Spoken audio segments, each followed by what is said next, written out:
Hello friends, कैसे हैं आप सब। आई होप आप लोग स्वस्थ होंगे, अपनी तैयारी में व्यस्त होंगे। आज हम यहाँ पे डिस्कस करने वाले हैं यूपी टेट एसएसटी पेपर 2।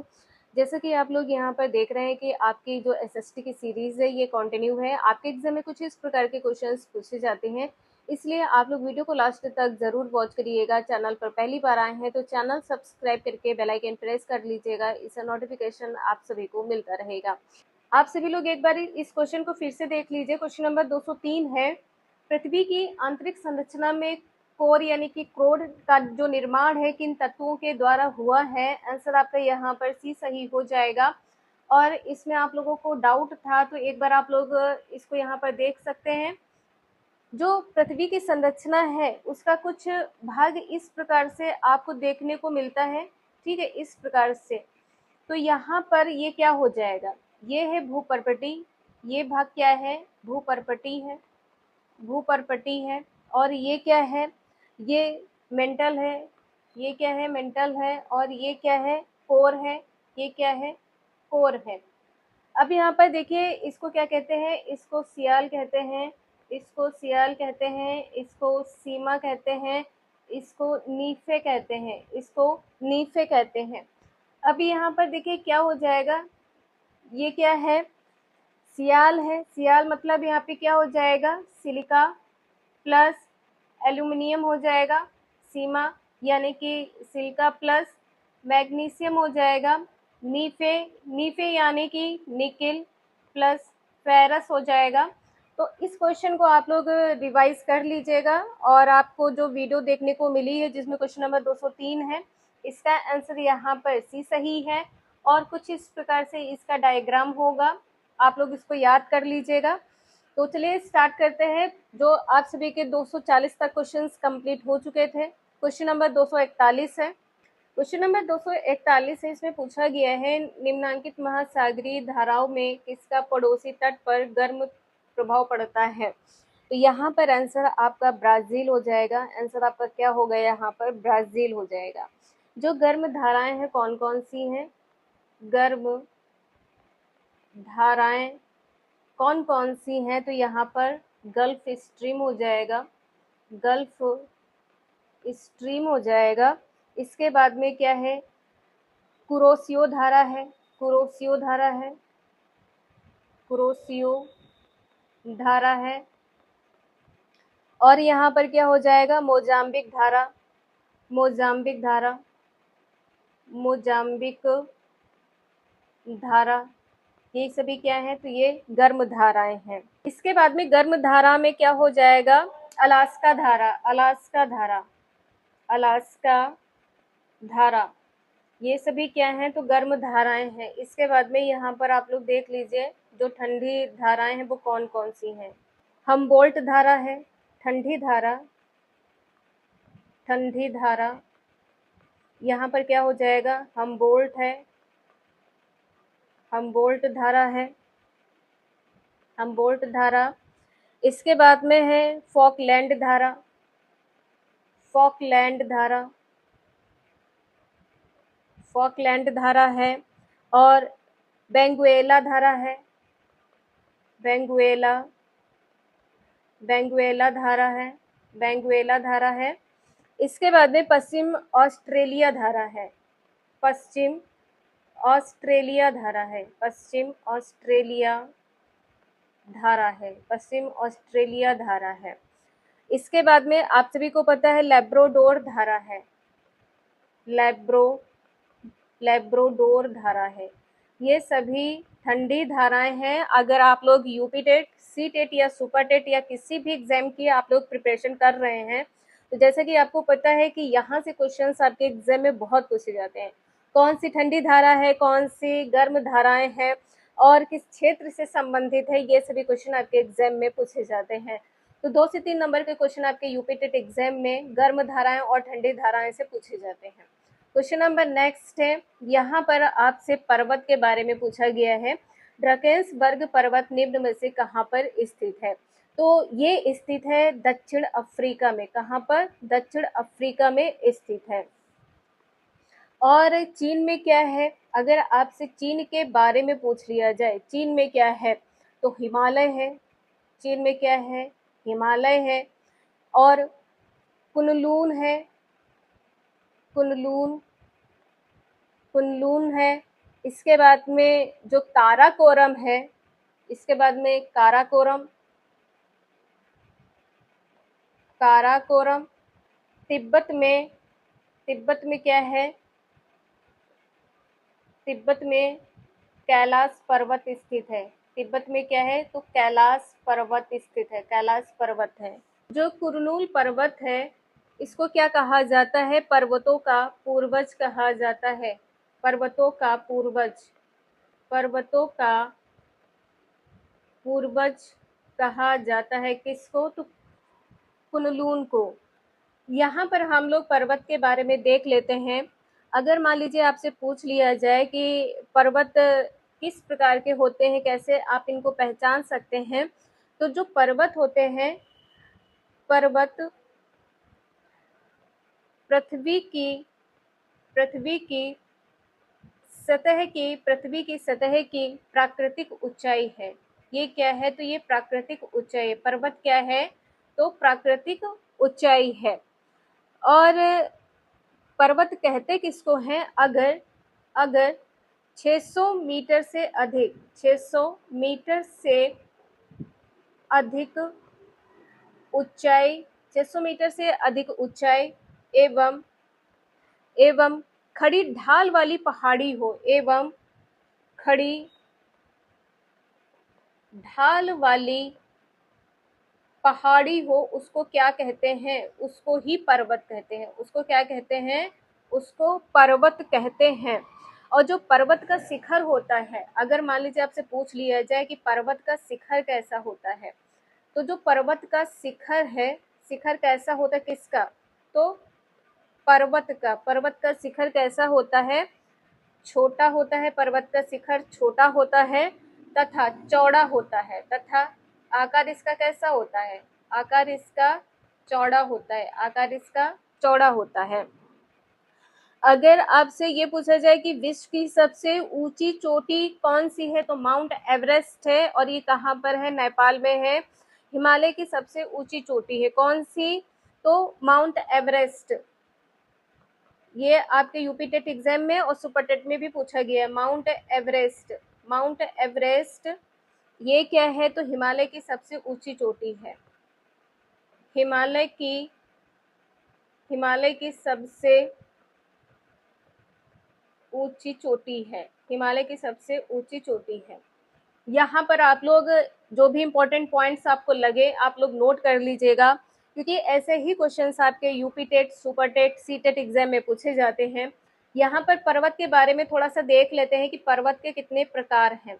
तो यहाँ पर क्या हो जाएगा, पर्वत के प्रकार कहीं पर भी नोट कर लीजिएगा, आपको सुपर टेट में यहाँ से हेल्प हो जाएगी।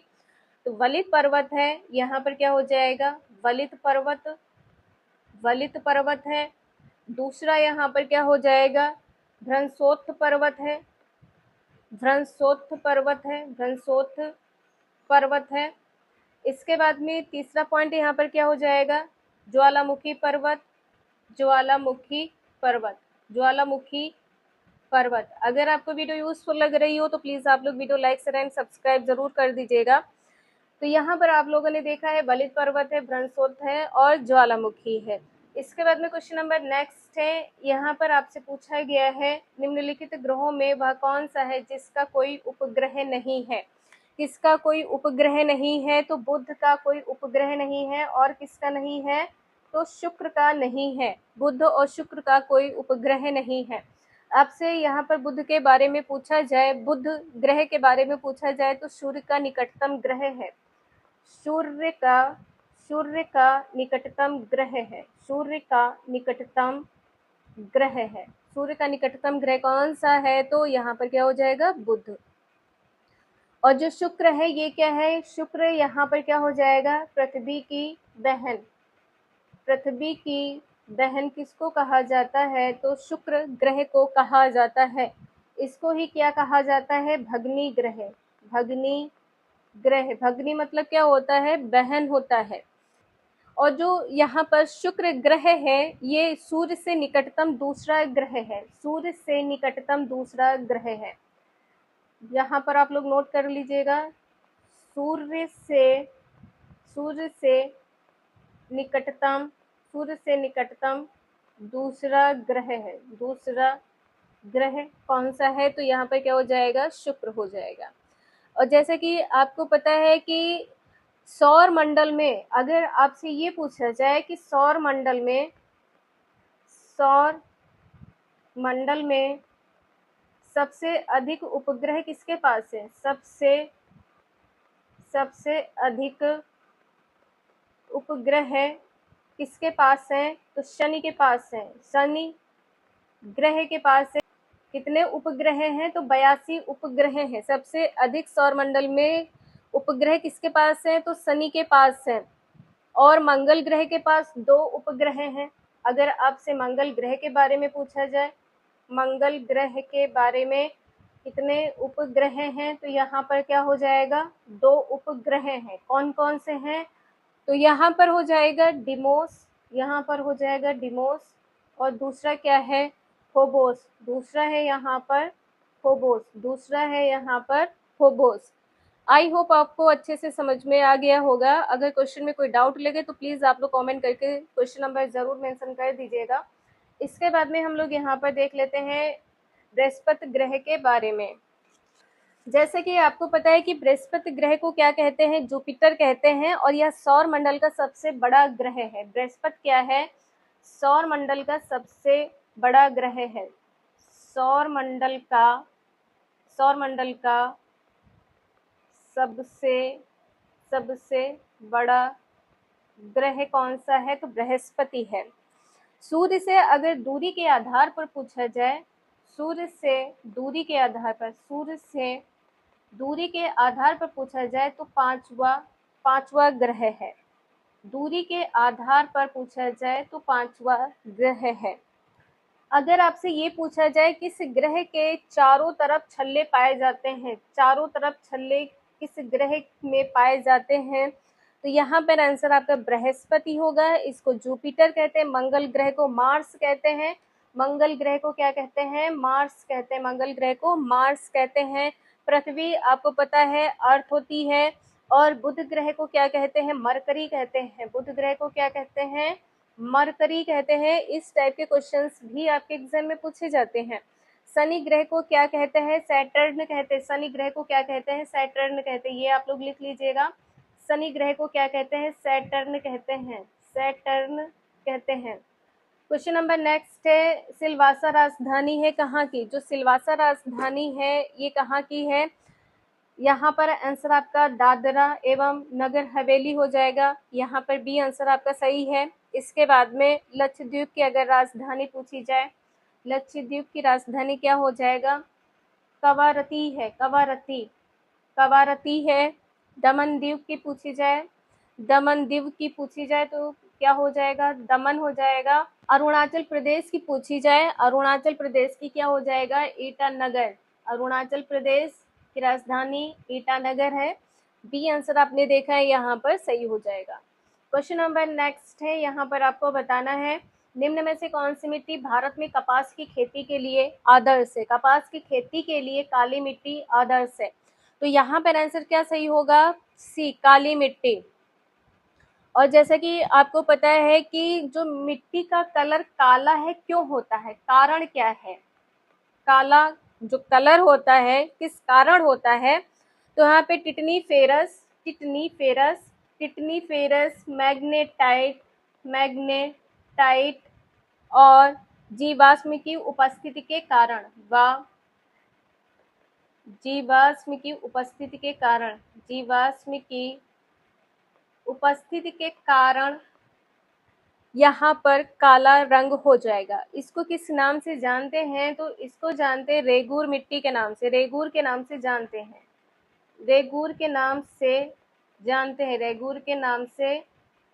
जानते हैं। और अगर आपसे ये पूछा जाए इसका निर्माण कैसे होता है, तो ज्वालामुखी, इसका निर्माण किस प्रकार से होता है? ज्वालामुखी लावा के अपक्षय एवं अपरदन से होता है। अपर्दन से इसका निर्माण होता है।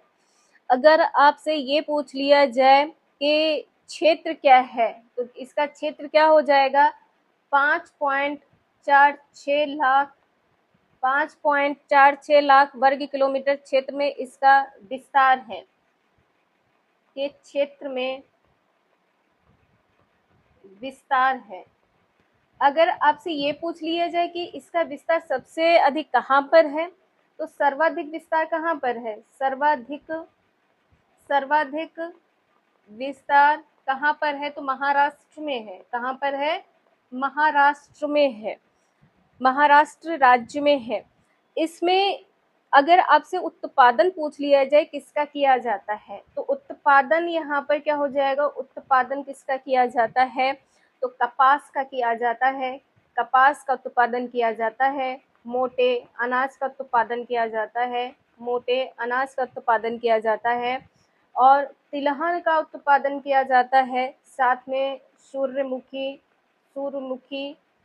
फूल का भी उत्पादन किया जाता है। तो यहाँ पर जो भी इम्पोर्टेंट पॉइंट है जो आपके एग्जाम के लिए इम्पोर्टेंट है, यहाँ पर कंप्लीट करवा दिए गए हैं। इसके बाद में क्वेश्चन नंबर नेक्स्ट है, यहाँ पर आपको बताना है निम्न स्थलाकृतियों में से किसका निर्माण भ्रंशन द्वारा होता है। तो विभ्रंश घाटी हो जाएगा। आंसर आपका यहाँ पर सी सही है, विभ्रंश घाटी। विभ्रंश घाटी का निर्माण किस प्रकार से होता है, तो इसका निर्माण स्थलाकृतियों में, इसका निर्माण किस प्रकार से होता है, स्थलाकृतियों में तनाव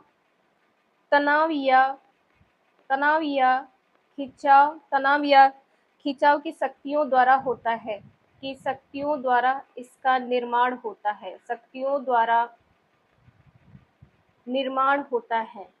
ये क्वेश्चन आपका पूछा जा चुका है, किसके द्वारा निर्माण होता है, जरूर याद रखिएगा। एक चीज आप लोग याद रखिएगा, मान लीजिए ये धंसा हुआ भाग है, तो जो धंसा हुआ भाग होता है, धंसाव के कारण विभ्रंश घाटी का निर्माण होता है।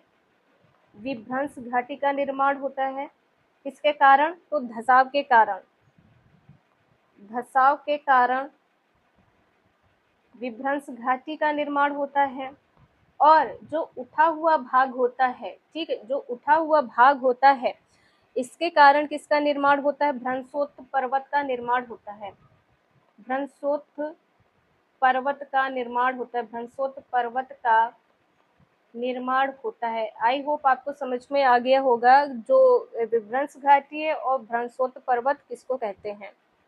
क्वेश्चन नंबर नेक्स्ट है, चंद्र ग्रहण निम्नलिखित में से कब पड़ता है। चंद्र ग्रहण कब पड़ता है, तो यहाँ पर क्या हो जाएगा, पूर्णमासी को पड़ता है। आंसर आपका यहाँ पर पहला सही हो जाएगा। कब पड़ता है, पूर्णमासी को पड़ता है। चंद्र ग्रहण पड़ने का कारण क्या होता है, किस कारण चंद्र ग्रहण होता है, तो सूर्य व चंद्रमा के बीच में, सूर्य व चंद्रमा के बीच पृथ्वी आ जाती है। सूर्य व चंद्रमा के बीच पृथ्वी के आने के कारण चंद्र ग्रहण होता है। जब पृथ्वी सूर्य व चंद्रमा के बीच में आ जाती है तब क्या होता है, तो जो सूर्य की रोशनी होती है, सूर्य की रोशनी चंद्रमा तक नहीं पहुंचती है, चंद्रमा तक नहीं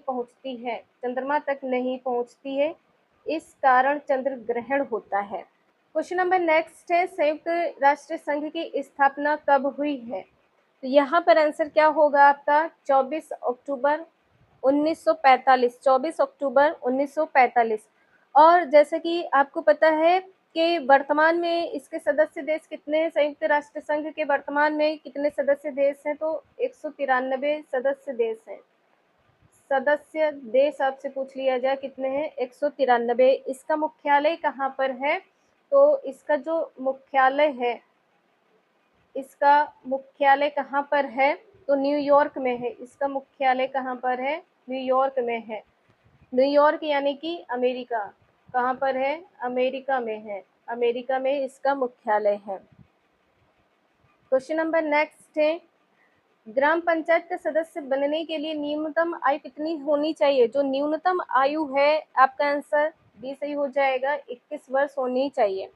अगर आपसे मतदान की आयु पूछी जाए, मतदान की आयु 18 वर्ष, मतदान की आयु 18 वर्ष, मतदान की आयु 18 वर्ष। पंचायत सदस्य के लिए, पंचायत सदस्य के लिए 21 वर्ष अभी आप लोगों ने देखा है। इसके बाद में लोकसभा, लोकसभा या विधानसभा, लोकसभा या विधानसभा सदस्य की न्यूनतम आयु कितनी होनी चाहिए? 25 वर्ष। इसके बाद में है राज्यसभा, राज्यसभा और विधान परिषद, विधान परिषद सदस्य बनने के लिए जो न्यूनतम आयु सीमा है वो क्या होनी चाहिए? 30 वर्ष। तो यहाँ पर चारों पॉइंट आप लोग नोट कर लीजिएगा, आपके एग्जाम में पूछा जा सकता है। क्वेश्चन नंबर नेक्स्ट है, भारत में उच्चतम न्यायालय ने संविधान के बुनियादी ढांचे का सिद्धांत दिया है। पहला आंसर आपका सही हो जाएगा केशवानंद भारती के मामले में, आंसर आपका यहाँ पर पहला सही है। और जो संविधान के बुनियादी ढांचे का सिद्धांत है ये कब दिया गया है? 1973 में। कब दिया गया है? 1973 में दिया गया है। क्वेश्चन नंबर नेक्स्ट है, भारतीय संविधान तदर्थ न्यायाधीशों की नियुक्ति की व्यवस्था करता है, सर्वोच्च न्यायालय में होती है, आंसर आपका यहाँ पर डी सही हो जाएगा, सर्वोच्च न्यायालय। इसका एक्सप्लेनेशन प्रीवियस वीडियो में बहुत अच्छे तरीके से करवाया गया है, अगर फिर भी आपको इसका एक्सप्लेनेशन चाहिए तो प्लीज़ आप लोग हमें कमेंट करके ज़रूर बताइएगा। नेक्स्ट है, यहाँ कौन निश्चित करता है कि कोई विधेयक धन विधेयक है अथवा नहीं? ये कौन निश्चित करता है? आंसर यहाँ पर आपका क्या सही हो जाएगा? डी आंसर आपका सही है, लोकसभा का स्पीकर, आंसर यहाँ पर डी आपका सही हो जाएगा। किस अनुच्छेद में इसका प्रावधान है? अनुच्छेद 110 हो जाएगा। अनुच्छेद क्या है? 110 है, अनुच्छेद 110 है। नेक्स्ट है, शिक्षा को द्विध्रुवी किसने कहा है? द्विध्रुवीय किसने कहा है? तो ये कहा है एडम्स ने।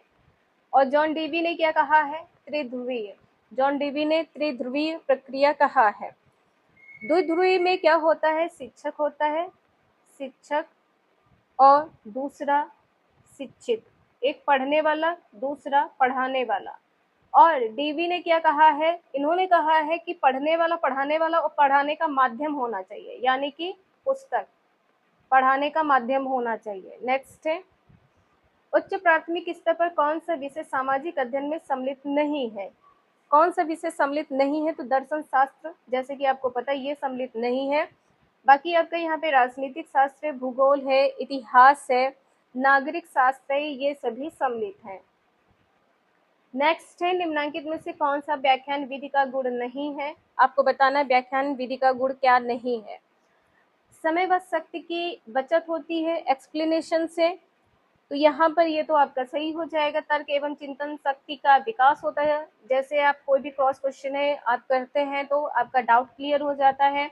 पाठ्य पुस्तक को अधिक स्पष्ट किया जा सकता है, बिल्कुल। विद्यार्थियों में स्व अध्याय की आदत पड़ती है, आदत नहीं पड़ती है, ये यहाँ पर गलत हो जाएगा। जो गुण नहीं है, डी आंसर आपका सही है।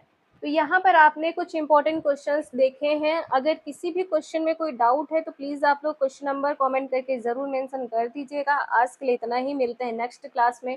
वीडियो यूजफुल लगे तो लाइक शेयर एंड सब्सक्राइब जरूर करें। Thank you for watching this video.